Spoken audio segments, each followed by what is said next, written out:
ติดตามเป็นกันเนาะนี่ก็คือหมดไพ่ด้วยบ้างเนาะให้เราตั้งซาเขาติดตามเนาะตัวหน่อยเป็นเช็คแต่ละห้องกาเกียมเนาะห้อง1 2คนเนาะเพื่อว่ากาเกียมตัวหน่อยเป็นสาธิตในเบิ่งอะไรเป็นใช้เขาออกปฏิบัติตัวจริงเนาะ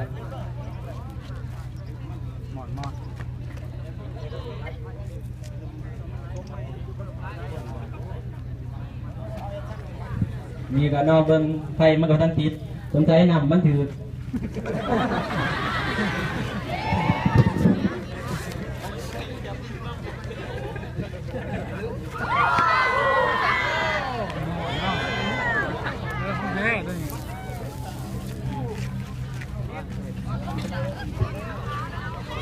มาสักเก็บเนาะ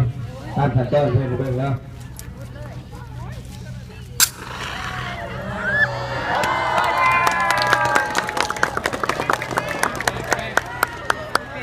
มึงกินแปะ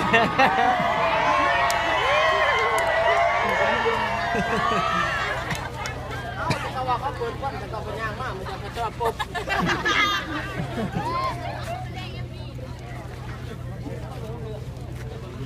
ก็เลยว่าไม่มีเวลาเปลี่ยนมา